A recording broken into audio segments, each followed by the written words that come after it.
Allez, c'est parti. Bonjour à toutes et à tous. Et on vient de perdre Alexis. Ah bah alors là, ça commence bien. Je pense qu'il va revenir très très vite. Du coup, on est très très très très très content de vous accueillir à l'occasion de ce débat autour de la finance et particulièrement de la finance solidaire. Donc, bravo en tout cas à toute l'équipe des Journées de l'économie autrement pour cette organisation franchement formidable de débat en ligne. Vraiment, je tire mon chapeau parce que ça a été merveilleusement organisé avec un soutien pour les animateurs et les participants indescriptible. Donc, merci à toutes et à tous. On va attendre quelques minutes avant de démarrer le débat de façon, mais je vois qu'Alexis nous a rejoint, voilà, qu'Alexis nous rejoigne d'une part, et puis d'autre part que tout le monde soit bien en ligne. Et avant du coup de faire un petit tour de présentation, avant d'aller directement dans le vif du sujet, donc vous êtes bien à la table ronde qui a pour thème peut-on éviter une crise bancaire avec la montée des risques. Ça, on traitera ce sujet plutôt en deuxième partie. Mais surtout, le plus important, c'est comment les financeurs solidaires peuvent soutenir les entreprises de l'ESS victimes de la crise. Et c'est bien de la crise sanitaire dont on parle, ou d'autres on va parler, et notamment avec des témoignages terrain, à la fois de la part d'entreprises solidaires et d'investisseurs et ou de financeurs, pour savoir comment ils ont vécu ce moment-là. Et donc, j'en profite très vite pour me présenter. Donc, moi, je suis Patrick Sapie. Et je suis l'animateur d'un collectif qui s'appelle Finansol, qui gère notamment un label financier, le label Finansol, qui a labellisé à peu près pour un peu plus de 15 milliards. Ça fait tout de suite des grands chiffres d'épargne solidaire qui sont majoritairement détenus par les Françaises et les Français et qui sont investis dans l'économie sociale et solidaire. Et on en aura plusieurs exemples ici aujourd'hui. Et je vais tout de suite commencer par présenter nos intervenants, donc qui sont avec nous aujourd'hui. Donc, on a, depuis la campagne, nous a-t-il dit, mais c'est vrai qu'il est en Bourgogne, on a Alexis Nollet, qui est le dirigeant avec Sébastien Becker d'un collectif qui s'appelle Ulteria, d'une entreprise sociale qui s'appelle Ulteria, je vais y arriver, qui a deux pôles d'activité aujourd'hui qui sont liés et interdépendants. Un pôle économique autour de la notion de produire autrement avec des activités d'agencement écologique, du vrac alimentaire et puis aussi de la formation, et un pôle sociétal pour penser l'entreprise comme un écosystème. Donc il y a, je crois, une école Montessori qui est dans Lyon. Est-ce que c'est là où tu te situes, Alexis, là? Dans Lyon? Tu es dans Lyon? Tout à fait. Bon. Ouais. Entre Auxerre et Lyon, c'est entre Paris et Lyon, pour ceux qui ne connaissent vraiment pas. Et nous, c'est Auxerre et Avalon. Parfait, voilà. Petit village. Et donc, une participation du Mentorat pour une chèvrerie bio, pour une jeune agricultrice dans Lyon, une fondation actionnaire, et puis tout un écosystème à Saint-Brie, dans Lyon aussi, qui va regrouper l'usine qui s'appelle Mobilewood, entièrement recyclable, l'école Montessori, la chèvrerie, et un autre écosystème bientôt en Bretagne, si j'ai bien lu, voilà, qui est en lien avec l'insertion sociale. Et donc, tu es ingénieur agricole, diplômé de l'ISA de Lille, et moi je suis en direct de Lille, donc je te salue. Salut. Voilà. Et tu as travaillé chez L'Oréal, mais aussi dans une ONG en Colombie, et puis tu as été président du comité d'engagement de Réseau Entreprendre dans Lyon, un réseau que je connais bien aussi, et tu travailles aussi pour l'APM, voilà, où tu es animateur. Voilà, j'en ai fini pour Alexis. On a avec nous aussi Guénolé, l'amoureux, qui est chargé d'investissement solidaire chez BNP Paribas Asset Management, qui est la filiale du coup de gestion d'actifs de BNP. Voilà, et qui développe et qui gère des fonds d'épargne solidaire depuis 18 ans maintenant. 120 millions, c'est ça? Investi dans 27 entreprises et associations, voilà, aujourd'hui, et donc tu fais partie d'une équipe qui est dédiée aux investissements solidaires, tu prospectes, tu analyses, tu suis les structures financières, tu vas nous expliquer tout ça bien en détail. Et puis Jean-Marc Alveg, voilà, qui a partagé sa carrière professionnelle dans le secteur entre le secteur financier et le monde associatif. Donc 10 ans dans un établissement spécialisé de crédit, 10 ans dans l'assurance, notamment dans le groupe BNP Paribas. Et puis côté association, tu as été, et c'est là qu'on s'est croisés et connus, administrateur et membre du bureau de l'ADI. Tu as dirigé de 2012 à 2016 l'Agence des nouvelles solidarités actives qui avait été créée par Martin Hirsch pour promouvoir l'expérimentation et l'innovation sociale. Tu es ingénieur, économiste de formation et surtout, tu es aujourd'hui le président de France Active Investissement, ex-société d'investissement France Active. Et tu nous parleras notamment du job de France Active comme investisseur et soutien important et majeur des entreprises sociales et solidaires. Voilà. Alors, ce que je propose et ce que j'ai proposé aux intervenants qui sont avec moi aujourd'hui, donc juste effectivement avant de démarrer le débat, vous avez la possibilité de réagir par chat à droite de votre écran. Nous avons Cédric Fuentes qui est avec nous, qui sera le modérateur. J'ai proposé aux intervenants de diviser ce petit débat en deux grandes parties. Une partie état des lieux, alors c'est un truc archi classique, hein, mais en gros, comment vous avez vécu cette crise-là, comment vous êtes adapté, quelles innovations vous avez mises en place, tant du côté entreprise solidaire que du côté financeur ou investisseur. Voilà, avec la vision de France Active très ancrée dans l'ESS depuis longtemps, et puis une vision peut-être un petit peu différente de celle d'un gestionnaire d'actifs d'une grande banque française, mais investi depuis longtemps, là aussi, dans les questions d'économie sociale et solidaire. Donc, petit état des lieux. Je laisserai entre les deux parties la possibilité pour les gens qui nous écoutent de poser quelques questions. Donc, n'hésitez pas à le faire par chat. Et Cédric, on s'est mis d'accord tous les deux avant le début de cette séance, essaiera de retranscrire 2-3 questions à la volée entre ces deux parties. Puis une deuxième partie plus prospective, j'allais dire, autour de 2 questions majeures. C'est est-ce que l'économie sociale et solidaire fait face aujourd'hui à une montée des risques? Alors, pour ma part, je suis aussi assez actif dans la cellule qui a été mise en place par le gouvernement au sein du cabinet d'Olivier Grégoire, qui fait le point toutes les semaines sur les remontées du secteur. Et je crois comprendre qu'il y a des problèmes, il y en a, et des gros problèmes, d'une part. Mais aussi, j'aimerais aborder le fait, et c'est peut-être Guénolé qui nous en parlera, qu'on dit souvent que dans l'ESS, il y a beaucoup d'argent, beaucoup de liquidités, en tout cas qui sont prêtes à être investies. Est-ce qu'on n'a pas un risque de bulle dans ce secteur? Et puis, on terminera par les innovations qu'on pourrait mettre en place pour renforcer effectivement l'accompagnement des acteurs dans les territoires et surtout donner plus de chance aux petites organisations, parce que je crois que la finance solidaire, et en tout cas les acteurs qui sont là en témoigneront, c'est surtout une affaire de grandes structures qui savent décoder, qui ont les ressources pour pouvoir préparer des dossiers, et que, en gros, et c'est un projet que Finansol est en train de préparer avec le mouvement associatif, les petites associations ont plus de mal, en fait, à se familiariser avec ces outils-là, et donc j'aimerais aussi qu'on en parle. Voilà. Alors, tout de suite, moi, ce que j'aimerais, et je vais donner tout de suite la parole à Alexis, c'est que je voudrais qu'il nous explique en 2-3 minutes quel a été son vécu de cette crise sanitaire dans les territoires, c'est-à-dire à quel problème tu as pu faire face, comment tu as pu les résoudre, ta relation avec tes banquiers, tes investisseurs, parce que je crois comprendre que tu es en forte croissance, et quelles innovations tu as pu produire à t'en sortir. Voilà, très concret, quelques exemples pour les personnes qui nous écoutent. Je te laisse la parole, je coupe mon micro. Ok, bon, bonjour, merci Patrick. Alors, Ulteria, donc c'est 23 millions, 150 collaborateurs, des entreprises industrielles, donc un mélange de personnes de production et puis de personnes de bureau, hein, comme on dit. Nous, je voulais déjà parler dans cette période, qu'est-ce qu'on a fait?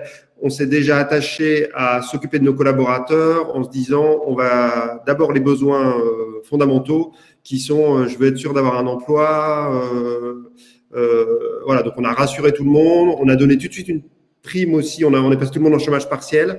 Nous, on a anticipé un peu le gouvernement, et je sais qu'il y a de mes collègues chefs d'entreprise qui étaient furieux de ça, mais nous, on a donné tout de suite une prime de 300 € pour combler Ça, aussi un peu comme signe de on va être là et à essayer d'éviter un phénomène de panique. Voilà, donc on a monté des groupes WhatsApp pour chaque entreprise, on est resté très proche en télétravail de chacun, il y a une solidarité qui s'est créée. Voilà, ça on a bien réussi et c'est sûrement issu de la confiance mutuelle qu'on se porte et qui porte ses fruits dans ces moments de crise. Ça, c'est pour comment on s'est occupé de l'entreprise, de nos collaborateurs. Ensuite, ce qu'il y a de particulier, c'est qu'à ce moment-là, nous, je vous dis, on fait 20 millions de chiffre d'affaires. On a pour ambition de devenir ETI, donc passer dans une petite moyenne PME. On voudrait devenir entreprise de taille intermédiaire. Non pas la croissance pour la croissance, mais pour pour maximiser notre impact, l'impact sociétal qu'on a et notre résilience. On était en train de finaliser une levée de fonds avec des fonds impact. Bing, le Covid arrive. Donc là, tout s'est arrêté. Voilà, les fonds se sont occupés de leur participation.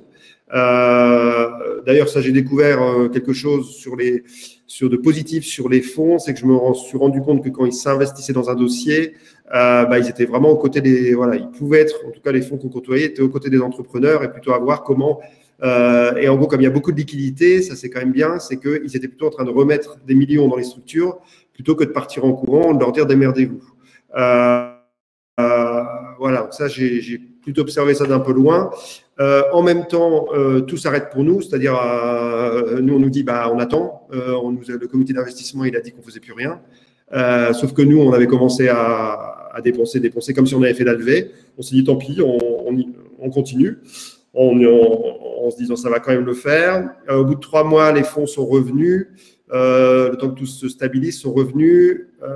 Mauvaise nouvelle, c'est que et ça c'est plutôt un point qui pour moi était assez négatif, c'est que ils nous ont sabré la valo de 20% ou 30%, je ne sais plus, alors que notre entreprise fondamentalement n'avait pas changé. Ses perspectives à long terme, elles étaient plutôt les mêmes, voire renforcées, parce que nous, on est sur des sujets qui sont l'alimentation locale, etc., qui ont plutôt été renforcés par le Covid montre qu'on va plutôt aller vers ça. Donc là, voilà, on l'a plutôt pas très bien vécu, parce que quand nous, notre entreprise n'a pas changé, on nous dit si elle a changé, parce qu'elle vaut beaucoup moins, et c'est plus du tout la même. Mais si c'est la même. Enfin, bref. Donc, incompréhension entre nous, on a hésité à tout laisser tomber, pour être franc. Et puis, finalement, on s'est dit, en fait, peu importe la valo, après tout, peu importe. Voilà, on y est quand même allé. On s'est entendu avec les investisseurs sur une valo. Et puis, on a conclu le deal il y a 1 mois ou 2 avec 2 fonds à impact.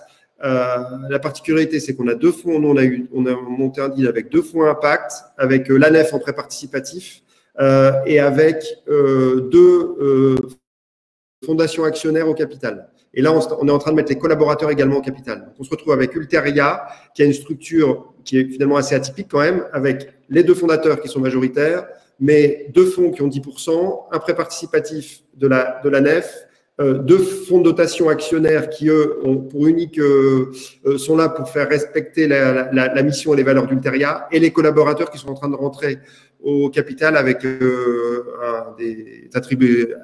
des AGA, des actions gratuites, là, voilà, le système d'actions gratuites pour leur permettre de bénéficier d'un prix préférentiel. Voilà où nous en sommes, et avec une année 2021 où on assume avec les fonds, de préparer, de mettre en sécurité l'ensemble des organisations sur le reporting, de bien mettre et de bien préparer le déploiement de la vision qui a déjà été définie. Je ne sais pas, Patrick, si tu…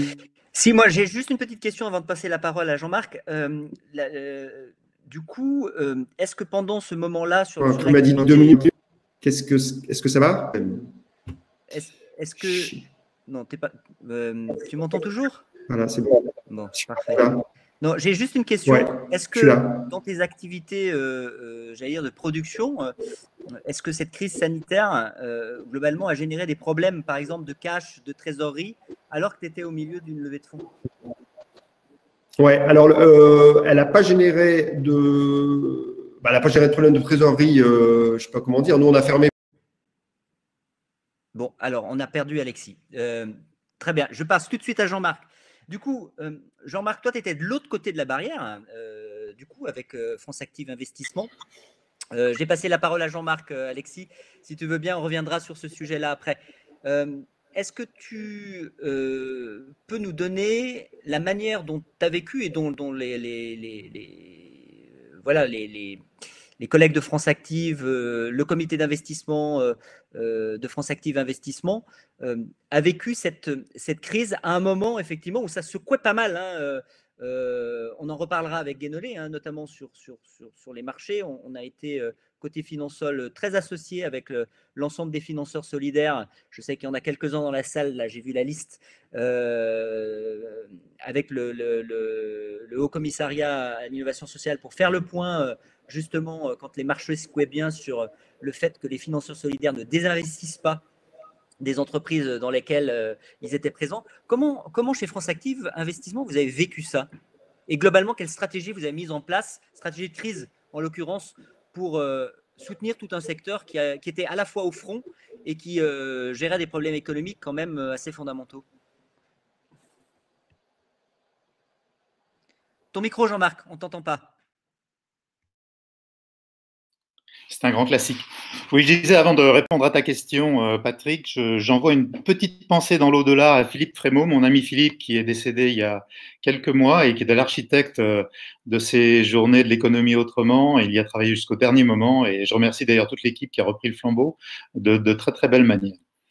Alors, France Active Investissement, et ben, comme tout le monde, au bout de finalement beaucoup de suspense en mars, on a appris le confinement et on a vu arriver la vague. Et notre premier réflexe a été de dire tout faire pour assurer la continuité de France Active d'une part et des projets que nous finançons.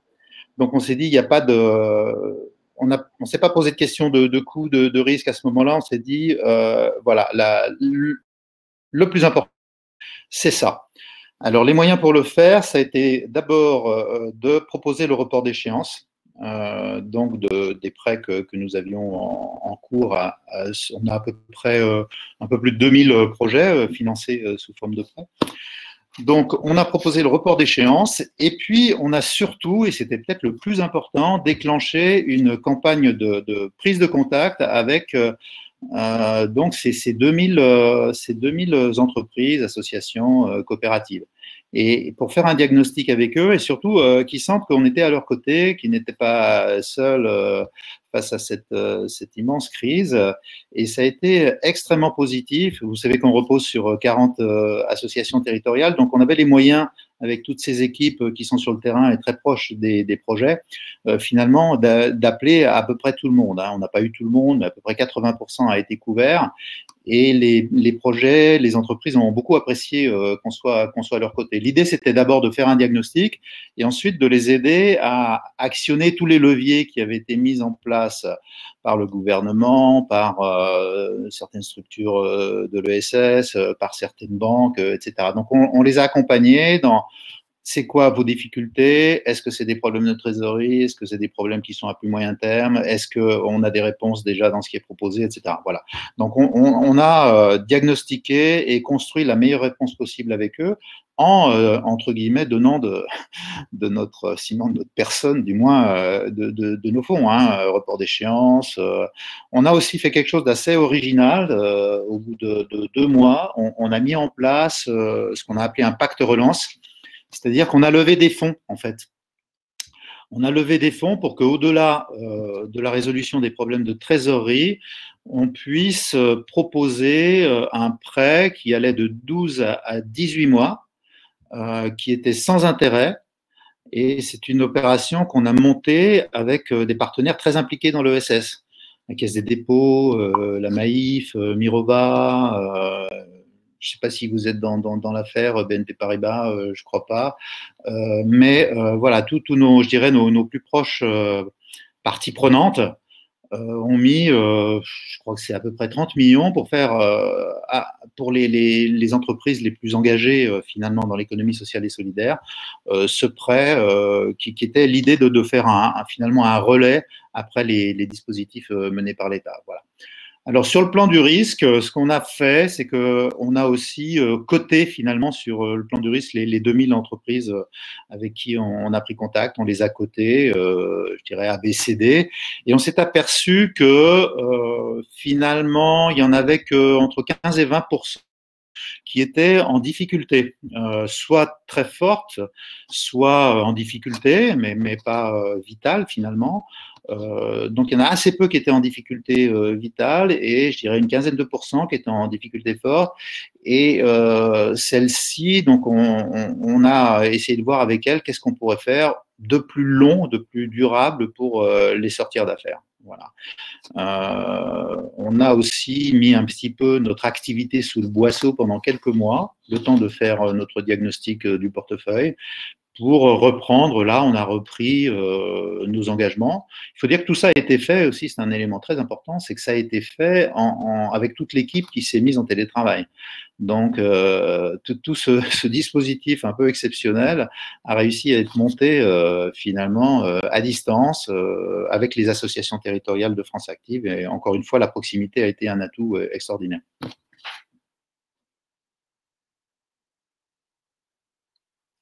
Tu peux mettre ton micro, Patrick. Là, je t'entends pas du tout.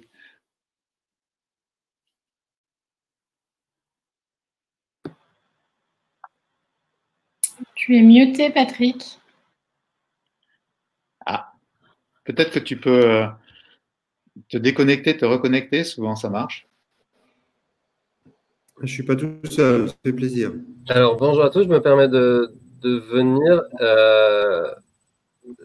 Du coup, ça va être compliqué, mais qu'est-ce qui ne fonctionne pas? Vous avez essayé de couper le micro et de le rallumer en bas? C'est bizarre. Ou sinon, peut-être effectivement, déconnectez-vous, reconnectez-vous. En attendant, si ça vous va, Guidoline Lamoureux, est-ce que vous pouvez peut-être réagir à ce que vient de dire Jean-Marc Eldweg?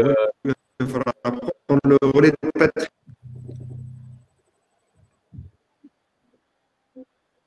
Oui, effectivement, donc la crise a aussi représenté pour nous, on va dire, 3 enjeux majeurs. Peut-être un premier qui est spécifique au fonds 90-10 sur lequel je vais revenir. Et après, pour le 2 et le 3e, on est effectivement aussi dans les mêmes dynamiques que France Active, à savoir un enjeu d'accompagnement des structures pendant la crise et aussi être là aussi pour la relance aujourd'hui. Donc, si je reviens sur le premier enjeu, qui est plutôt un risque mécanique qui est lié au fonds 90-10, un rapide rappel de comment fonctionne un fonds 90-10. C'est un fonds qui est investi à 90% sur les marchés et le reste, donc 5 à 10%, investi dans des structures donc, non cotées de l'économie sociale et solidaire. Et pour que le fonds reste toujours solidaire, il faut absolument que ce ratio représente entre 5 et 10%. Du coup, quand les marchés se sont effondrés, on va dire, pendant le premier confinement, la partie cotée a fortement baissé et la poche solidaire, le risque, c'était qu'elle représente plus de 10% du fonds. Et donc, réglementairement, il aurait fallu qu'on désinvestisse des structures de l'économie sociale et solidaire, ce qui n'était évidemment pas le but ni l'objectif, surtout pendant cette période. Très concrètement, ça veut dire que si vous avez un fonds qui fait 100 €, que mettons, il y en a 92 € investis dans les marchés et 8 € dans le solidaire, avec l'effondrement des marchés, ces 92 € ne vont plus que représenter, mettons, 62 €. Et du coup, la poche solidaire représentera 11% du fonds. Et donc, il faudrait réglementairement, on va dire, désinvestir. Il se trouve que les sociétés de gestion ont quand même des mécanismes en place pour réagir à ces mouvements, on va dire, exceptionnels de marché, c'est-à-dire des poches de cash qui ne sont pas investies et qui permettent d'amortir ces mouvements. Et la crise aura finalement permis de montrer, et je pense que c'est vrai pour la plupart des financeurs solidaires, qu'il n'y aura pas eu besoin de désinvestir et donc grâce à cette poche de cash, le fonctionnement du fonds 90-10 s'est avéré efficace. Et du coup, ça nous a permis, on va dire, de mettre l'accent justement sur l'accompagnement des structures. Et là où je rejoins Jean-Marc, c'est-à-dire qu'on a aussi proposé des reports d'échéance Alors nous, on a investi en capital, quasi fonds propres et aussi en dette. Donc pour celles qui arrivaient à échéance entre mars et juin. On a aussi facilité, on va dire, avec les entreprises clientes de BNP la mise en place du PGE. Et enfin, on a été très présents. Alors nous, c'est en version miniature par rapport à France Active, puisqu'on n'a que 27 structures à suivre et non 2000. Mais du coup, on a pu avoir très régulièrement au téléphone les entreprises et associations dans lesquelles on est investi. Il me semble que ça a été aussi apprécié. C'était bien dans le but d'évaluer les besoins s'il y en avait et de montrer qu'on était là. Et enfin, on a essayé de valoriser, mais en faisant témoigner les structures de ce qu'elles mettaient en place de positif pendant cette période pour aider leurs bénéficiaires qui, en général, sont en première ligne de la crise. Il se trouve aussi que le bon fonctionnement finalement du fonds 90 nous a permis de réinvestir dès juin, donc de recommencer les comités d'investissement assez vite finalement, et qu'aujourd'hui on a investi un peu plus de 10 millions sur l'année, dont indiqué auprès d'une nouvelle structure. Donc la confiance entre guillemets est encore là. Après, nous, on a un enjeu effectivement par rapport à nos fonds qui est un peu spécifique, c'est-à-dire que l'argent n'est pas l'argent de BNP, mais l'argent d'épargnants en particulier. Et c'est pour ça qu'il faut qu'on fasse attention aux risques qu'on prend. Or, il s'est accru, mais bon, pour toute l'économie. Donc, on doit trouver le bon équilibre entre le risque plus important des structures dans lesquelles on investit et la nécessité, évidemment, de les accompagner. Bon, merci Guénolé. Désolé pour ces allers-retours. Là, je ne sais pas ce qui se passe. Pourtant, j'ai généralement une connexion très bonne, mais je vous avais perdu et je n'arrivais pas à démuter mon micro. Alors, moi, j'avais juste... mais j'ai quand même réussi à suivre ce que vous avez dit. Moi, j'ai quand même une question pour nos investisseurs et financeurs. Aujourd'hui, avec en gros 8 mois, on est 8 mois après le premier confinement. Est-ce que je sais que c'est une question peut-être un peu difficile, mais est-ce que votre niveau de provision, il est plus important que celui que vous aviez l'année dernière à la même époque?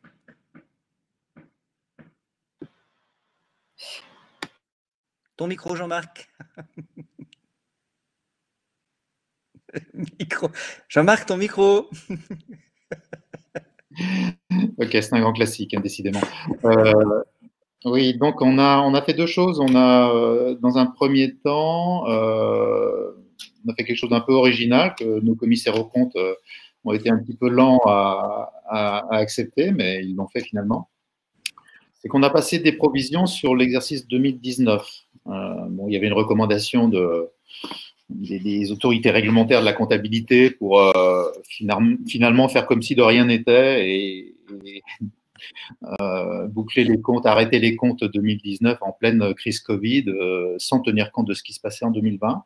Donc nous, on a commencé par passer un lot de provisions en 2019. Et la deuxième chose qu'on a faite, c'est que on a fait un arrêté au troisième trimestre pour refaire un point sur les provisions. Alors, qu'est-ce qu'on peut tirer de cet examen des provisions? On en tire deux choses. D'abord, encore une fois, on ne sent pas la situation comme catastrophique, mais pas du tout, hein. Ça veut dire qu'encore une fois, on a identifié par notre diagnostic des 2000 structures qu'il y en avait entre 15 et 20% qui avaient des difficultés spécifiques liées à la crise, mais ce n'est que 15 à 20%. Ce n'est pas si énorme que ça. Donc, ce qui ressort également, c'est que les situations sont très marquées par le secteur d'activité, en fait. Donc, on a revu nos méthodes de provisionnement d'ailleurs pour tenir beaucoup plus compte du secteur d'activité. Bien évidemment, toutes les sociétés qui sont dans les secteurs du tourisme, de la restauration, hôtellerie, de la culture sont très touchées. Par contre, pour beaucoup d'autres, bon, il n'y a pas un impact spécifique, en tout cas, qui nous alerterait de façon spécifique. Et enfin, il y a des secteurs qui ont prospéré pendant la crise. On a vu tout ce qui tournait autour des circuits courts, du bio, qui s'est très nettement développé. pendant le confinement et le post-confinement. Donc, voilà. Donc, il n'y a pas que que de la difficulté. Hein, bien sûr, il y a beaucoup de difficultés et on n'est pas sorti comment dire, des difficultés liées à la crise, hein, bien sûr. Je pense qu'on en aura au moins jusqu'à la fin de l'année prochaine. Donc, on a passé plus de provisions. Pour nous, en aucune manière, je dirais, ça n'atteint la solvabilité de notre société. Finalement, en passant à peu près 2 fois plus de provisions sur 2019, à peu près 2 fois plus de provisions sur les 9 mois de 2020, on aura stabilisé la valeur de part sur 2019 et avoir une très légère baisse de la valeur de part, alors qu'on est spécifiquement quand même sur l'ESS. Hein. On bénéficie pas du tout des effets de marché, comment dire, des marchés, comment disait le patron de la Fed, euphorique, de façon irrationnelle. Il faut quand même voir ce qui se passe sur les marchés est assez incroyable. Mais voilà, donc nous, ça ne nous touche pas. Quand on examine notre portefeuille, les gens à qui on a prêté ou dans lesquels on a investi, finalement, on est très marginalement atteint, tout en ayant passé 2 fois plus de provisions à peu près sur ces 2 années, hein, 2019. Quand même, ouais. Ouais. Et juste du coup, Guénolé, parce que j'ai suivi effectivement la question de l'évolution de la poche solidaire. Donc pour ceux qui nous écoutent, la France a une très grande spécificité en Europe, c'est qu'on a la possibilité d'investir 10% dans des fonds dits solidaires, 10% non cotés, donc essentiellement en France dans l'économie sociale et solidaire, et qu'effectivement ce ratio-là est étroitement surveillé par l'autorité des marchés financiers. On a eu à un moment donné effectivement un dépassement de ce ratio par la baisse de la valorisation des actifs financiers cotés, là pour le coup, suite au bouleversement des marchés.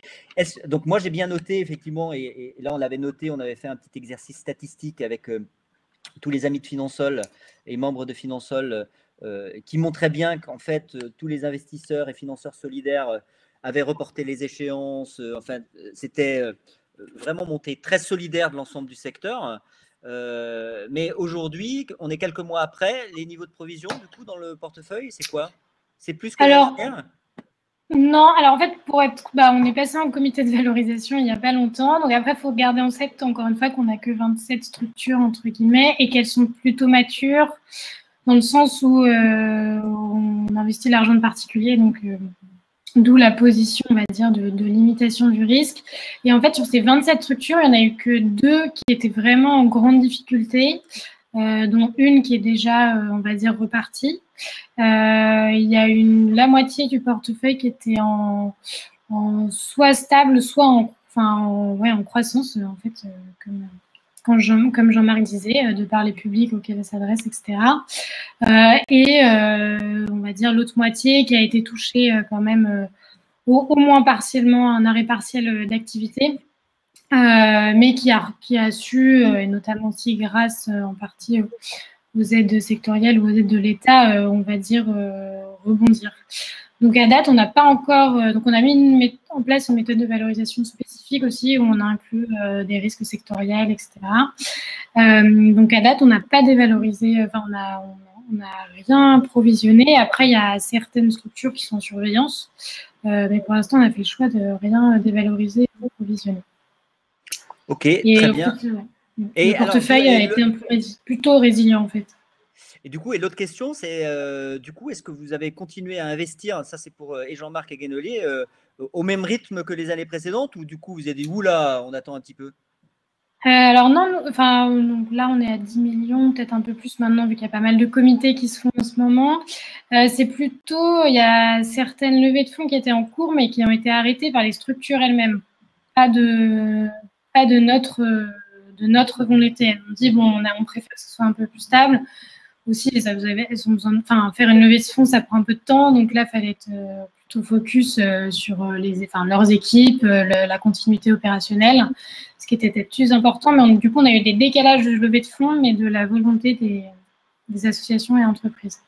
On donnera la parole tout à l'heure à Alexis pour qu'il nous fasse un petit témoignage sur sa levée de fonds. Et puis notamment, il nous disait avant qu'on commençait que du coup, il avait appris 2-3 trucs sur les fonds à impact, voilà, qui l'avaient un petit peu secoué. Donc ça, c'est bien que tu le partages aussi avec nous. Alors, on va arriver à la fin de cette première partie. Je peux répondre à ta question quand même, Patrick. Donc, pardon, excuse-moi, Jean-Marc. En fait, on a changé notre système de délégation au plus fort de la crise, donc pour faire remonter les demandes urgentes au niveau national, et puis pour que les équipes territoriales se concentrent sur le portefeuille et sur la résolution donc, des difficultés des entreprises en portefeuille. Ensuite, on a repris donc, progressivement notre activité chaque fois qu'on y voyait clair sur le portefeuille, c'est-à-dire qu'on voyait qu'on avait un diagnostic sur 75% du portefeuille. Donc au jour d'aujourd'hui, on pense finir l'année à peu près 20 millions d'investissements. On a fait 30 l'an dernier, donc c'est une baisse significative, mais ça reste un niveau qui est supérieur à ce qu'il était par exemple il y a 3 ans. Donc, et puis, on a programmé pour 2021 à peu près la même chose. On est dans une situation un peu particulière, c'est que nous, on a un fort tropisme création. C'est-à-dire qu'on investit à peu près la moitié de nos fonds, qui sont aussi des fonds qui viennent des épargnants solidaires par l'intermédiaire des sociétés de gestion d'actifs et surtout d'épargne salariale. Mais on considère que finalement, notre rôle est d'aller aussi là où des acteurs plus classiques ne vont pas, c'est-à-dire on finance à peu près un peu moins de la moitié des boîtes qui sont en création et on a aussi une activité spécifique qu'on a lancée il y a quelques mois qui s'appelle un fonds d'amorçage où on travaille sur vraiment les étapes les plus précoces finalement des projets. Donc, c'est régulé, je dirais, par le type d'investissement qu'on fait. Je ne vais pas rentrer dans la technique, mais ça nous paraît très, très important de rester finalement tourné vers l'avenir et de continuer à apporter des fonds aux projets qui se mènent maintenant pour les années qui viennent. Alors ça va être un sujet dont on va discuter après, parce que j'aimerais bien vous entendre sur le fait que on parle toujours effectivement de la situation dans laquelle on sait que la finance solidaire et que les investisseurs sont plutôt friands de tickets moyens importants et donc du coup choisissent des structures, Guénolé nous l'a dit aussi, plus matures, moins risquées et que du coup elles bénéficient moins aux petites structures. Ça, j'aimerais aussi vous entendre là-dessus.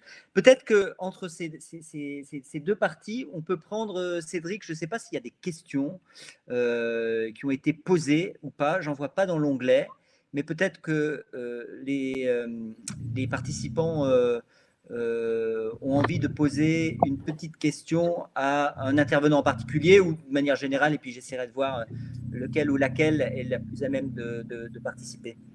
Alors en effet, je pense que pour le moment, il n'y a pas eu de questions particulières d'indiquer, mais comme je vous le rappelle, vous pouvez évidemment les inscrire dans l'onglet questions ou même dans le chat. Ce que je vous propose, Patrick, c'est dans ce cas-là d'enchaîner directement sur la deuxième partie.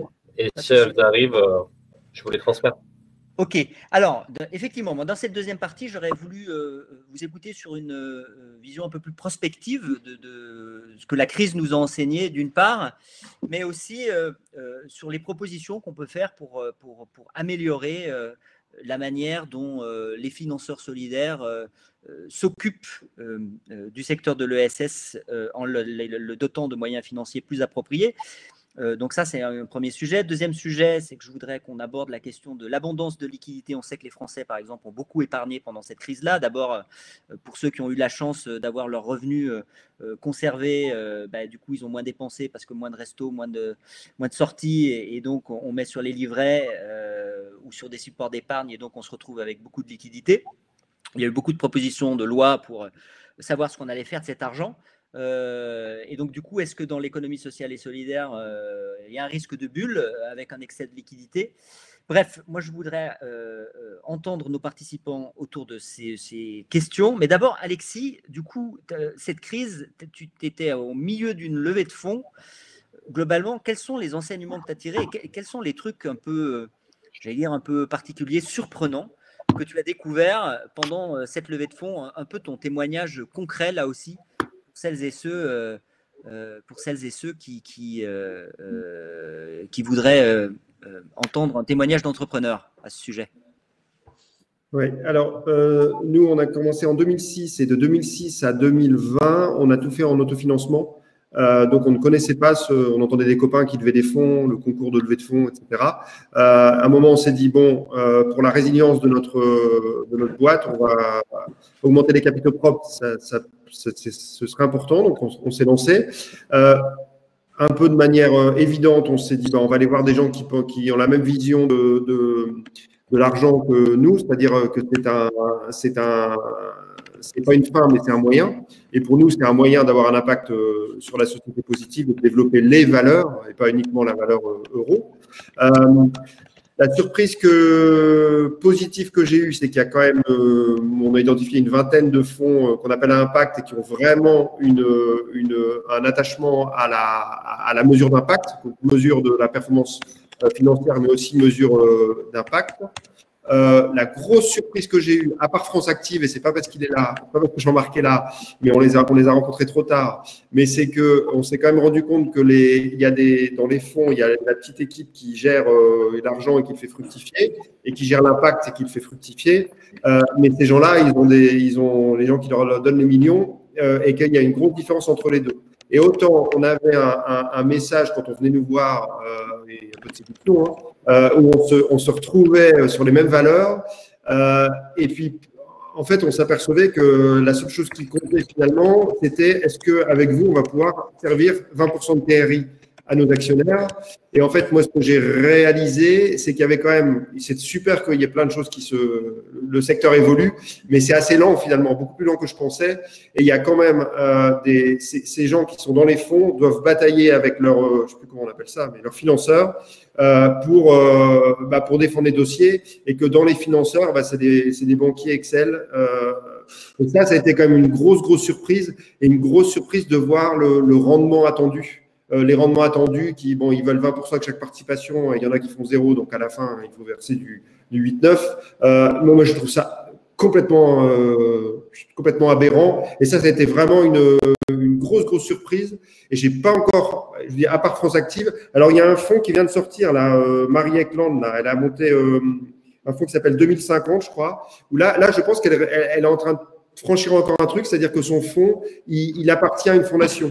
Dès le départ, elle a monté une fondation actionnaire, techniquement, c'est pas ça, mais un nouveau véhicule financier qui ressemble à une fondation.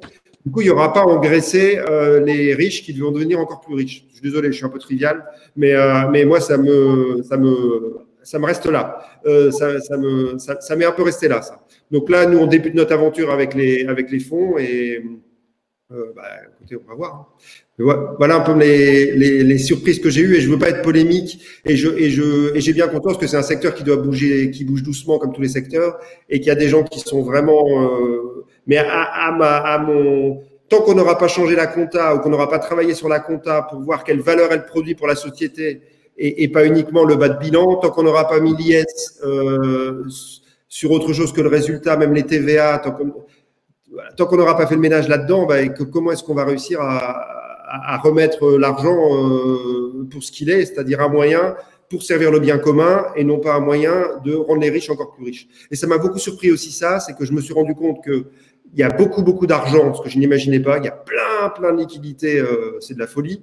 Il y a une question là-dessus sur le chat. Donc je vais moi, je ne peux pas y répondre à ça. Je sais qu'il y en a beaucoup. Je sais que ce n'est pas très difficile c'est pas finalement si difficile que ça de lever. Et qu'en même temps, moi, je vois beaucoup de pauvreté. Donc voilà, c'est des trucs un peu basiques que je vous sors. Mais nous, moi, je viens du milieu rural. Nous, on est pas des financiers, quoi. On est des paysans des paysans. On a des usines. Voilà. Ok. Très bien. Merci beaucoup pour ce témoignage. Alors, justement, Guénolé, ou plutôt Jean-Marc, parce que Jean-Marc doit nous quitter à 15h30. Donc, du coup, j'aimerais l'écouter. Désolé, Guénolé, je te zappe la politesse là-dessus. Du coup, Jean-Marc, question liquidité, oui, non, bulle ESS, est-ce qu'il y a suffisamment de projets? Quel est le regard d'un acteur comme France Active Investissement sur le fait que vous-même vous levez de l'argent, et de l'argent des épargnants, tu l'as dit tout à l'heure, est-ce que du coup des projets, il y en a, des petits, des gros, des risqués, des moins risqués? Quelle est ton analyse sur le paysage aujourd'hui? Eh ben d'abord, je vais dire en réponse à Alexis qu'on a super regretté de découvrir Ulteria trop tard. Et un jour, pour vous dire comment ça s'est fait, il y a la responsable du financement à France Active Investissement qui m'envoie un message urgent en me disant regarde cette boîte, on vient de rentrer en contact avec eux par les de Bourgogne-Franche-Comté, ils sont totalement en phase avec nos valeurs. Et c'est vrai que non seulement que on était en phase totalement, mais aussi c'est une belle boîte que vous avez construite. C'est vraiment un truc. Voilà, moi je regarde le site, je regarde Ulteria, je me dis bien sûr on compte. Bon, c'était trop tard pour cette fois, mais on se retrouvera plus tard, c'est pas grave. C'est très bien aussi que des boîtes comme la vôtre, qui sont déjà finalement qui ont un modèle établi quand même si c'est pas très très ancien. Bon, ça tourne. C'est bien aussi que vous puissiez drainer finalement l'argent de fonds qui sont un peu plus qui prennent un peu moins de risques que nous, mais on a aussi envie d'être dans les finalement les expériences et les projets emblématiques comme le vôtre. Hein. Voilà. Alors ensuite, est-ce qu'il y a pas assez de projets, trop d'argent, etc. Pour moi, c'est pas vraiment le sujet. Je pense qu'effectivement, là, il y a de l'argent disponible. Pourquoi? Parce que la société évolue et les épargnants, de la même manière qu'ils veulent savoir ce qu'ils mangent, maintenant ils veulent savoir leur épargne, où est-ce qu'elle va. Et ils sont exigeants, ils ont raison. Et ce mouvement commence à toucher les gens qui font industrie du placement de cet argent des épargnants et touche tout notre environnement. Voilà. Bon, nous, ça fait très longtemps qu'on est sur ces valeurs-là, donc ça représente pas quelque chose qui change. En tout cas, moi, sur l'adéquation entre l'argent disponible et les projets, je pense qu'on va avoir énormément de choses à faire. Ce qu'on finance, nous, beaucoup, ce sont des initiatives qui ont un impact social, c'est-à-dire qui ont un impact positif sur des gens en situation précaire, d'abord. Hein, il y a un certain nombre de problèmes dans la société, dont celui de la pauvreté, mais il y en a d'autres aussi, bien sûr, le problème du réchauffement climatique. Enfin bref, on pourrait lister les objectifs de développement durable qu'on pourrait mettre à la sauce française. Et je pense que du point de vue des besoins, on est très très loin d'avoir l'argent disponible. Ce qu'il faut faire et qui permet finalement de utiliser l'argent que les gens ont le bon goût maintenant de mettre à disposition de causes qui vont dans l'amélioration de la situation des précaires ou la résolution de la transition écologique, c'est la naissance de projets en fait. Qu'est-ce qui est le facteur limitant? C'est ça, c'est à quel rythme, parce que chaque fois les projets c'est des affaires de personnes, donc on peut pas décréter sur n'importe quel sujet tout d'un coup une réponse systémique, ou alors ça se fait par l'État et l'État, même quand il met en place des dispositifs dont la vocation est tout de suite de résoudre au niveau national un problème, eh ben, il y a d'autres effets pervers, on les connaît. Hein, il y a des primes à la rénovation qui vont pas là où elles vont, il y a des combles qui sont isolés n'importe comment,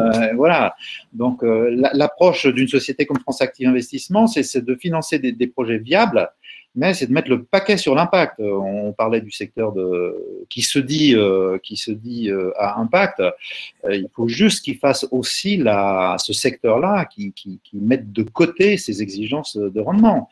On va pas, comment dire, c'est juste une question de bon sens. On ne peut pas financer un certain nombre de projets dont l'objectif est de résoudre, par exemple, la situation des personnes qui n'ont pas de logement, des personnes qui n'ont pas de boulot, des personnes qui n'ont pas accès à l'éducation, en demandant la même rentabilité que si vous financez l'exploitation des gaz de schiste. Il faut juste être sérieux. Simplement, là, on entretient une sorte d'ambiguïté qu'on peut faire les deux. Il y a des gens dont le fond de commerce, c'est de dire on peut faire les deux. C'est juste parce que ces gens-là n'avaient pas les méthodes des investisseurs classiques, qui ne savaient pas faire. Mais on va vous montrer maintenant le social, on va le faire comme on fait l'exploitation de gaz de schiste et vous allez voir, ça va rendre. Donc, vous pouvez avoir le beurre et l'argent du beurre, c'est possible. Nous, c'est pas ce qu'on dit. Non, ce qu'on dit, c'est qu'évidemment, dans le secteur du financement du social ou même du financement de la transition écologique, du financement du bio, etc., c'est la pression des citoyens qui fait que les choses évoluent et qui fait changer les acteurs. C'est cette pression-là, mais il ne faut pas attendre les mêmes rendements, d'ailleurs, des rendements délirants, d'ailleurs. Qu'est-ce que ça veut dire au moment où les taux sont à moins de 1%, de vouloir avoir des exigences de rendement de 20%? Qu'est-ce que ça veut dire? On continue les stupidités et l'exubérance irrationnelle de quelque chose qui nous mène à notre perte. Donc voilà. Donc je pense qu'il y a de l'argent, c'est vrai. Pourquoi? Parce que les épargnants maintenant sont prêts à financer des projets. Il ne faut pas exiger des rendements excessifs et il faut surtout arriver à identifier les projets qui permettent de résoudre les besoins primaires, donc qui ont un impact, sur lequel doit se centrer l'impact, et il faut les accompagner, les aider à grandir, et ce sont des projets d'entreprise, des projets parfois industriels, souvent dans le service, mais chaque projet mérite de l'attention, de l'accompagnement, de la finance aussi, mais entre autres de la finance. Voilà. Ok. Très bien, merci beaucoup. Juste, moi j'ai une question sur les petits acteurs, parce que j'écoutais ce matin le mouvement associatif, parce que franchement, en fait j'ai l'impression, en écoutant le mouvement associatif ce matin, qu'il y a beaucoup de, et l'UDES qui a aussi témoigné ce matin, qu'en fait il y a quand même pas mal d'acteurs associatifs qui galèrent. Ouais. Non mais on est en plein dedans, on est en plein dedans. Nous, le montant moyen de notre investissement, c'est de 60 000 €, enfin investissement ou prêt, mais ça veut dire qu'on a beaucoup d'opérations qui sont à 10 000 €. Voilà, on en a 1 ou 2 millions, mais on en a à 10 000 €. Et on va probablement, enfin, on travaille à être l'opérateur d'une opération qui est tournée spécifiquement vers les petites associations, parce que c'est ça le tissu qui irrigue aussi l'économie sociale et solidaire. Oui, c'est important de le dire qu'effectivement, il y a des nouveaux outils qui se mettent en place avec cette crise pour effectivement les adapter aux petites structures moins familiarisées avec la finance solidaire. Donc, merci de le rappeler. Guénolé, du coup, voilà, BNP Paribas Asset Management, c'est plutôt un gros acteur, gestion d'actifs. Tu nous as expliqué qu'il y avait 27 entreprises dans votre portefeuille aujourd'hui. Globalement, du coup, vous êtes directement connecté sur l'argent des épargnants, vous, en tant qu'établissement financier. Donc ça, est-ce que tu peux nous assurer que cette histoire de liquidité n'est pas un fantasme et que effectivement, aujourd'hui, il y a de l'argent disponible? Et deux, comment vous faites vos choix d'investissement? En gros, est-ce que vous allez là où c'est vraiment le moins risqué, effectivement, en ayant cet équilibre entre préserver l'argent de l'épargnant et puis aussi susciter et favoriser l'innovation dans des projets comme celui d'Alexis, par exemple? Alors, effectivement, il y a de l'argent dans le secteur et c'est plutôt une bonne nouvelle en soi que les épargnants soient de plus en plus sensibles aux fonds solidaires et autres, parce que ça offre, on va dire, un impact social qui est positif, qui peut être local et donc auprès d'eux. Donc ça, c'est pour la bonne nouvelle. Après, dans chaque activité qui croît vite et beaucoup, il faut juste essayer de garder la rigueur justement d'analyse de l'impact et de la gestion financière.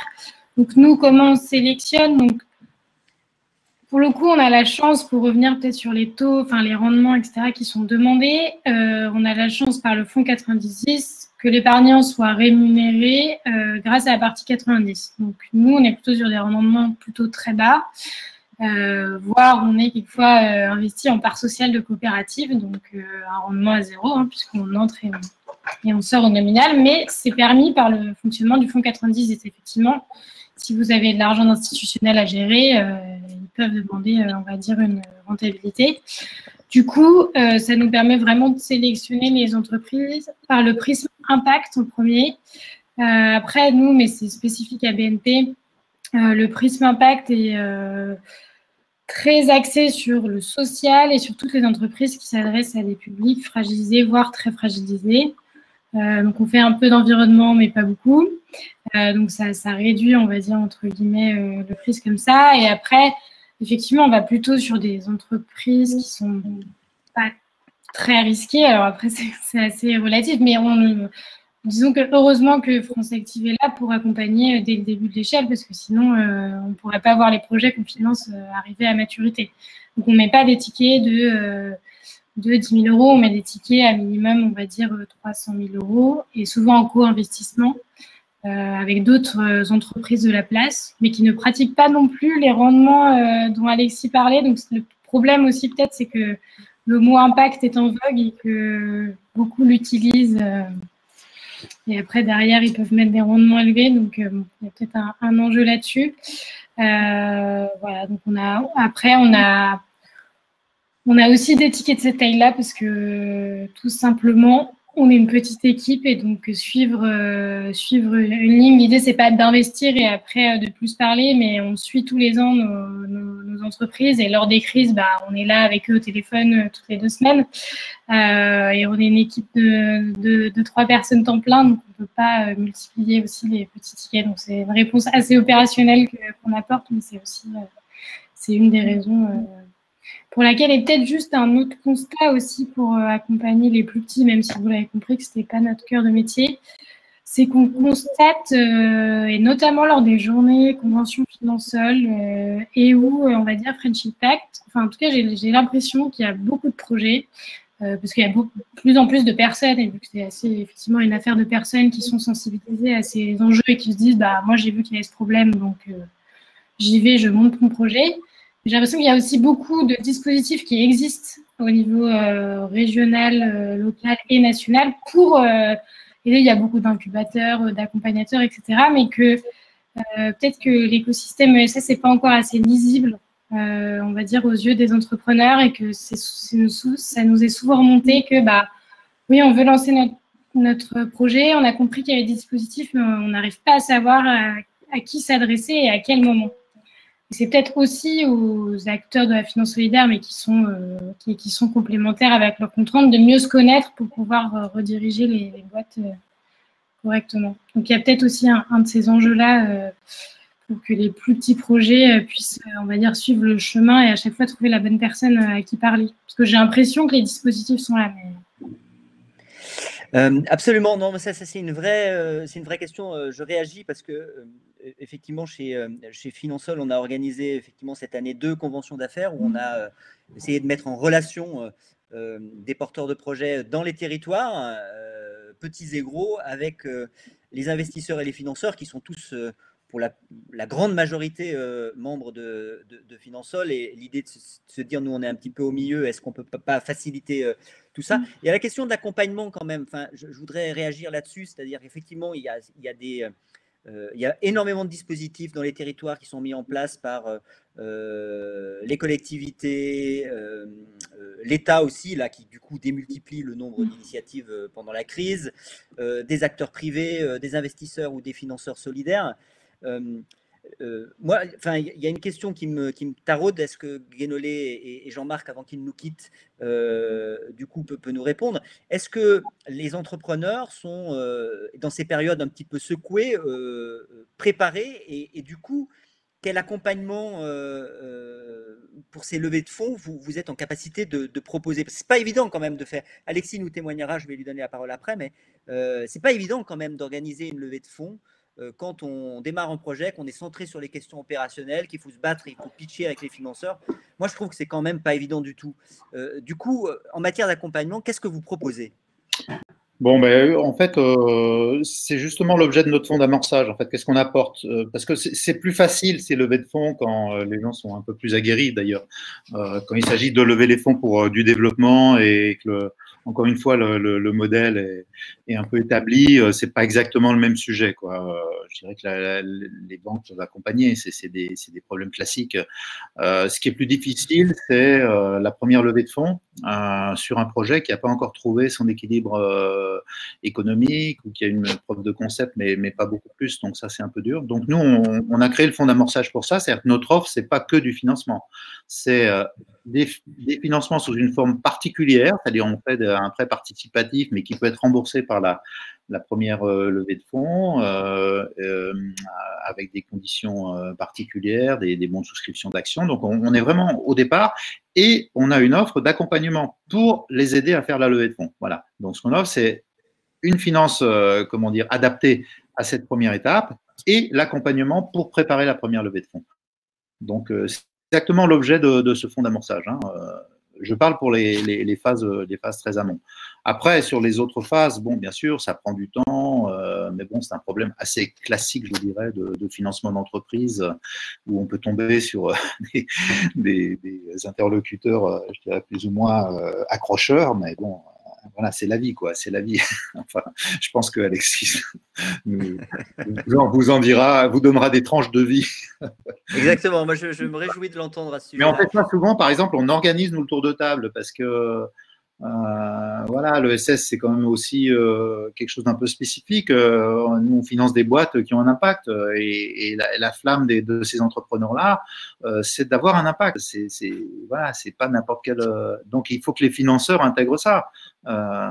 Sinon ils n'ont rien compris au sujet. Donc souvent on fait en sorte que le tour de table existe, même si nous on prend qu'une petite participation au final au niveau financier. Voilà.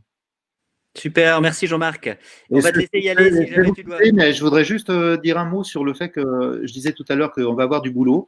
Et encore une fois, on a du boulot, bien sûr, parce qu'il va y avoir beaucoup de chômage, beaucoup de gens sans emploi, il va y avoir beaucoup de problèmes d'hébergement, il va y avoir beaucoup de gens dont la précarité n'est pas qu'un mot, mais qui vont y être confrontés, et des nouveaux, je veux dire. Hein, on a dit, enfin, les associations disent qu'il y a un million de personnes en plus qui sont tombées dans la précarité. Mais on va aussi avoir du boulot parce que la crise accélère un certain nombre de choses. Hein. Je ne crois pas au jour d'après, au grand soir.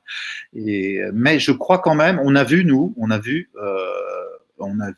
des porteurs de projets, des projets qui étaient encore une fois sur le circuit court, sur le bio, sur le vrac, sur tout ça, qui s'accéléraient et qui ont eu des développements plus forts pendant le confinement et la crise sanitaire. Hein. C'est une réalité. Donc les gens, progressivement, c'est eux qui vont faire bouger tout ça, qui vont faire bouger les acteurs. C'est des personnes, c'est des citoyens et consommateurs, si on peut employer ce mot-là. Voilà. Merci Jean-Marc. Merci à Luc et merci à tous. Merci Jean-Marc, à très vite. Guénolé, l'accompagnement, du coup, les structures que BNP investit avec l'argent des épargnants, aujourd'hui, comment tu sens la préparation des porteurs de projets qu'est-ce que vous conseillez en matière d'accompagnement pour, en gros, que ces levées de fonds soient réussies voilà, 2-3 éléments. Alors, nous, on n'est pas structurateur comme France Active. On participe quelquefois, ils font appel à nous quelquefois qu'on soit autour de table. Peut-être que la manière dont on intervient, en fait, c'est qu'on s'adapte au rythme de la structure. Là, cette année, par exemple, on avait une association qui devait faire une levée de titres associatifs. Elle est venue nous demander conseil en disant, mais est-ce que c'est vraiment le bon moment? Et en plus, on a d'autres, on va dire, entre guillemets, chats à fouetter parce que d'autres priorités. Et donc, in fine, on a décidé, on va dire, ensemble de décaler à l'année prochaine cette levée de titres associatifs et en attendant, faire un autre investissement lié à l'impact, on va dire, conjoncturel pour couvrir cela. Donc, c'est plus vraiment être à l'écoute, on va dire, parce qu'encore une fois, c'est eux qui connaissent leur métier et leurs besoins et s'adapter en fonction de ça, quoi. Ok, super.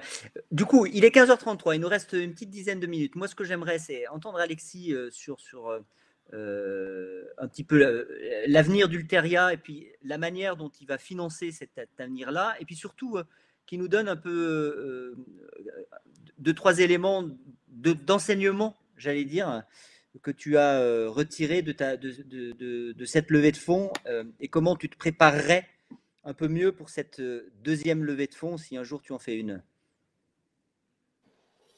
Alors, je vais répondre tout de suite à la deuxième partie, qui est l'accompagnement. Nous, on a eu la chance, et je veux lui faire de la pub, d'être accompagné par Alexis Loubert, qui a une petite structure à Annecy qui s'appelle Sora Finance et qui travaille exclusivement sur de la levée impact, qui connaît tous les fonds, qui connaît l'écosystème par cœur, qui fait un travail remarquable, qui nous a fait un travail remarquable d'accompagnement, de préparation. C'est très, très lourd.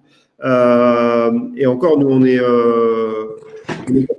assez, on a la particularité d'être capable de parler avec, je ne sais pas si le CAC 40, mais mon associé, il a fait l'INSEAD à Fontainebleau, il a fait le MBA, donc c'est plutôt le haut de gamme. Et puis, on a bossé en ONG, on est capable on comprend les deux parties. Donc, je crois qu'on a, et même comme ça, en ayant cette culture, en comprenant ce qu'on nous disait, à peu près tout, c'est quand même très, très, très, très long. L'enseignement principal que je retiens, c'est qu'à un moment, on s'est fait embarquer et on s'est fait embarquer dans du très compliqué au niveau de la structuration. On rentre à tel prix, mais il y a relution ou dilution si jamais vous n'atteignez pas la première année tel truc avec telle formule archi complexe. On nous a embarqués dans des trucs, mais hyper compliqués. Bon, c'est tout, c'est fait. Et moi, le conseil que je donnerais, c'est en fait, je sais pas si la valo en tant que telle gagnait 1 ou 2 millions de valo, enfin ça dépend de la taille où on est, gagner 10 ou 20% ou 30% de valo en plus ou en moins. À mon avis, c'est moins important que d'aller vite, en fait. Notamment là, on s'est pris le Covid en pleine face. Ça faisait 6 mois qu'on bossait. On aurait pu finir on aurait pu finir avant si on avait été plus rapide, si on avait mis de côté tous ceux qui voulaient nous emmener dans du compliqué.